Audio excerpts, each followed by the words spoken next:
इसके लिए प्रयत्न करना पड़ेगा। खूब निज मंत्र का जाप, और जब सेवा करें तब भाव में भर कर करें कि मैं प्रियाजू की दासी हूं। ये स्त्री पुरुष शरीर मायाकृत हैं, ये कुछ समय के लिए मिले हैं, ये सत्य नहीं है। सत्य है भाव दे प्रियाजू का दासत्व स्वीकार करके हर समय सहचरी भाव में भरे हुए उनको जल पिला रहे हैं, उनको भोग पवा रहे हैं, उनको पान की बीड़ी अर्पित कर रहे हैं, पंखा कर रहे हैं, चंवर कर रहे हैं। ये जो भी सेवा है सहचरी भाव में भर कर कीजिए। वाणी गायन कर रहे तो प्रियालाल सामने विराजमान है, प्रियालाल का जस प्रियालाल को सुना रहे हैं, पर उस समय पुरुष स्त्री भाव में नहीं, अपने को प्रियादासी भाव में बैठाल करके तब वाणी गायन कीजिए। देखिएगा आपको सुख मिलेगा। यह आत्म सुख है। आत्मा हरिवंश प्रगट परमानंद श्री हरिवंश प्रमाण मनम। हमारी आत्मा है हित सजनी जू, हमारा स्वरूप है हित सहचरी। जो हित सजनी जू का स्वरूप है वही हमारा स्वरूप है, हित सहचरी। जब हम अपने को सहचरी रूप में अनुभव करके सेवा करेंगे, पद गायन करेंगे, धाम वास करेंगे, ठसक में रहेंगे हमारे माई श्यामा जू को राज, तो हम जीते जी जीवन मुक्त हो गए। देह भाव का त्याग ही तो समस्त साधनाओं का उद्देश्य है, चाहे वो ज्ञान मार्ग से हो, चाहे वो भक्ति मार्ग से हो, चाहे अष्टांग योग से हो, चाहे कर्म योग से हो। सबका उद्देश्य है देह भाव का विस्मरण और परमात्म स्वरूप में स्थिति। श्रीपाद प्रबोधानंद जी महाराज कह रहे हैं, वेदांता प्रतिपादयन्ति मुखतो नो चेत ततः किम मम मन्यन्ते न च शास्त्र गर्त पतिता दुस्तर किरह किम ततः नो चेत भागवतानुभूति पदवीं यातस्ततः किम मम स्वात्मा वज्र सहस्त्र विद्य इव न स्पंदेत वृंदावनम। यदि वेद आदि में वृंदावन की महिमा नहीं वर्णित है, वो तो हरि को ही नेति नेति कह के वर्णन करते हैं, तो फिर हरि के प्रेम धाम की महिमा का कहां से वर्णन करें। तो श्रीपाद करे, वेदांता प्रतिपादयन्ति मुखतो नोचेत ततः किम। यदि वेद और वेद का शिरोभाग उपनिषद वृंदावन की महिमा वर्णन नहीं करता तो इसमें मुझे कोई खेद नहीं है। कह रहे वेद में वृंदावन की महिमा नहीं लिखी, वेद में राधा नाम, वेद की पहुंच ही नहीं है। जब भागवतिक प्रेम का उदय होता है तो वेदातीत हो जाता है। उसके लिए देवर्षि नारद जी कहते हैं, वेदान्नपि संन्यस्ति सा केवलम अवच्छिन्न अनुरागम लभते। जो संपूर्ण वेद का त्याग कर देता है वो अखंड प्रेम को प्राप्त होता है। वेद भगवान के महामहिम ऐश्वर्यमय स्वरूप का वर्णन करते हैं, महामहिम ब्रह्म स्वरूप का वर्णन करते हैं, लेकिन प्रीति के लिए तो केवल इतना संबोधन कर दिया, रसो वैशाह रसम हेराम लब्ध्वा आनंदी भवतु। वो परमात्मा रस स्वरूप है, उस परमात्मा को प्राप्त होकर के जीव परमानंद में निमग्न हो जाता है। अब वो रस क्या है? रस की मूर्ति श्री लाडली लाल है, रसमय हरिवंश परम परमाक्षर है, रसमय वृंदावन है, रसमय सहचरी जन है। अब ये वेद कहाँ वर्णन करे? वेद तो इशारा मात्र वर्णन करके नेति नेति कह दिया। तो श्रीपाद करे, मुझे इससे कोई खेद नहीं है कि वेद ने वृंदावन की महिमा वर्णन नहीं की, राधा नाम की महिमा वर्णन नहीं की। जो आ ओ मा बिंदु नाद, ये ओम है, ये प्रियाजू की नूपुरों की झनकार से प्रकट हुआ है। अनेक मंत्रों का नाद प्रियाजू जब करुणा करके गजगामिनी चाल चलती हैं तो उनकी नूपुरों की ध्वनि से अनेक सुंदर सुंदर मंत्रों का नाद होता है। प्रियालाल की महिमा अगोचर है वेद से। श्रीपाद कह रहे मन्यन्ते न च शास्त्र गर्त पतिता दुस्तर्किणा किम ततः। क्या वृंदावन में भगवान है? भगवान तो सर्वत्र है। तार्किक लोग अगर ऐसा कहते हैं तो शास्त्र के गर्त में गिरे हुए इन कुतर्की गणों से मेरे भाव में कोई फर्क पड़ने वाला नहीं, क्योंकि ये नहीं जानते। शास्त्र के गर्त में पड़े हैं, सर्वत्र भगवान है, ठीक है, लेकिन अव्यक्त है। यहां कण कण में भगवान प्रकाशित है। ये प्रेम धाम वृंदावन है। वैसे ही बताओ कौन सा ऐसा नगर या कौन सा ऐसा क्षेत्र है जहां इतने शालिग्राम भगवान हो, इतनी श्रीमद् भागवत हो, इतने श्री ठाकुर जी के श्री विग्रह, घर घर ठाकुर सेवा, एक एक नहीं कई कई जोड़ी ठाकुर जी विराजमान है।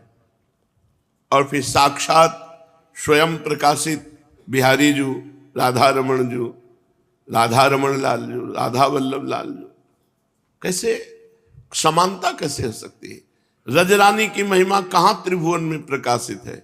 वृंदावन की रज की समानता तो बैकुंठ में की भी नहीं है। रज की तुल बैकुंठ नहीं और लोग की हिमाय। तो कह रहे अगर कुतार्किक गण ये कहते हैं अरे सर्वत्र भगवान है, वृंदावन में क्या है, तो हमें उनकी बात नहीं सुननी, क्योंकि वो हमारी दृष्टि से अज्ञानी जन है। स्वयं प्रभु यहां लीला किए। कोई कण ऐसा नहीं जो प्रेमियों के आंसुओं से भींगा न हो, कोई कण ऐसा नहीं जो राधा किशोरी और लालजू के चरणारविंद के चिन्हों से युक्त ना हुआ हो। इसकी समानता बैकुंठ नहीं कर सकते, फिर और लोक की क्या बात है? स्वयं भगवान काशी स्थित विश्वनाथ जी वृंदावन में गोपेश्वर के रूप में विराजमान हैं और आकांक्षा करते हैं कि इसी रज में सदैव हमें वास मिले। जो रज शिव सनकादि के याचत, सो रज शीस चढ़ाऊं, किशोरी तेरे चरणन की रज पाऊं। तो मुझे ऐसे कुतार्किक जनों की बातें नहीं सुननी कि खास बात क्या वृंदावन में है। जब सेवन करोगे तो खास बात पता चल जाएगी। यहां बिना साधना के भी भगवत प्राप्ति हो जाती है। नोचेत भागवतानुभूति पदवीम यातस्तता किमम। इस श्री धाम का महात्म्य यदि भक्त लोग भी नहीं जानते हैं, नोचेत भागवतानुभूति पदवीम, उनको अनुभव नहीं है वृंदावन की महिमा का, तो यातस्तता किमम, इससे मेरा क्या?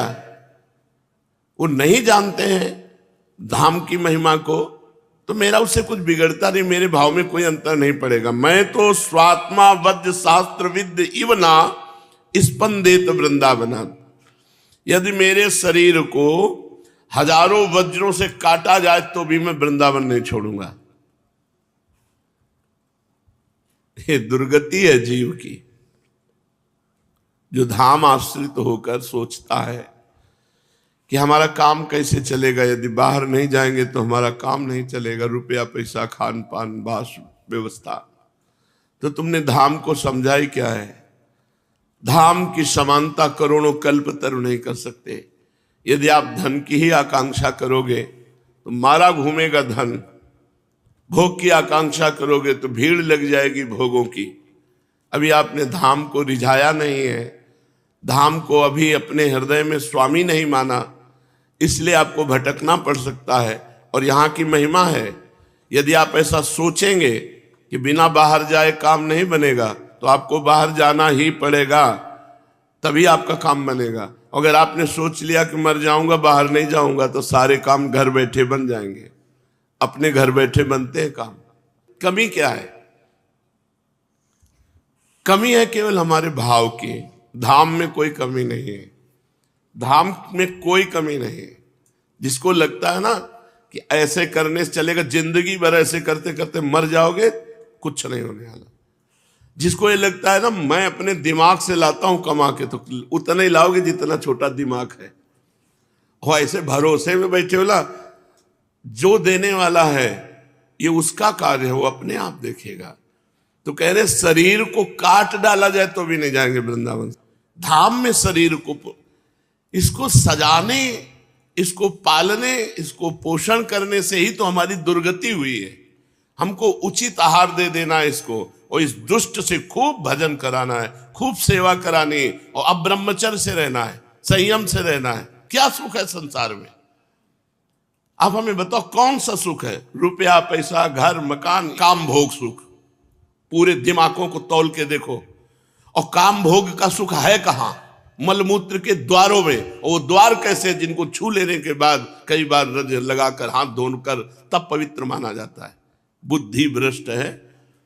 तो चलो जब तक रही तब तक रही, अब जब परमार्थ में आ गए तब तो सिंहवत रहो, उठो। भगवान ने यदि हमें भजन का अवसर दिया तो इससे बड़ी और कोई कृपा नहीं है भगवान के पास।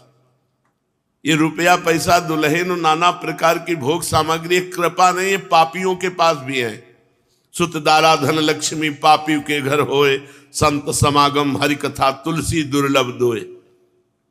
अगर वृंदावनवास मिल गया है तो मरने की ठान लो, लेकिन जाने की मत सोचना। जाने की सोचे तो फिर गए। बहुत हृदय जलता है कि यार इतना बढ़िया जीव को अवसर मिला भगवत प्राप्ति का, ये भगवत प्राप्ति का कोई महत्व ही नहीं समझते। जहां साल 2 साल भजन की हृदय जला, देखो भजन का फल है उदासी। अब जितना भजन करेंगे तो आप अंदर ही कुछ अच्छा नहीं लगे। कल हम किसी से कह रहे थे कि कितना बड़ा भजन का महत्व है, मन उदास हो जाता है। लोक परलोक उसको कुछ अच्छा नहीं लगता।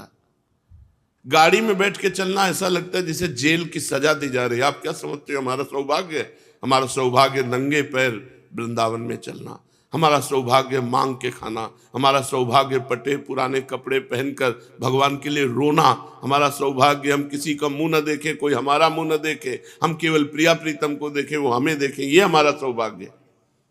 पर अब जोई जोई प्यारो करे सोई मोहि भावे, जैसे प्यारे रखे। जीवन ऐसा नहीं, आज तक स्वप्न में ये कुछ नहीं आया है अभी तक। वही फटे पुराने कपड़े, वही भीख मांग के खाना, वही एकांत में पड़े रहना। स्वप्न आएंगे तो ऐसे ही आएंगे। अभी सूक्ष्म शरीर में इनका प्रवेश नहीं हुआ।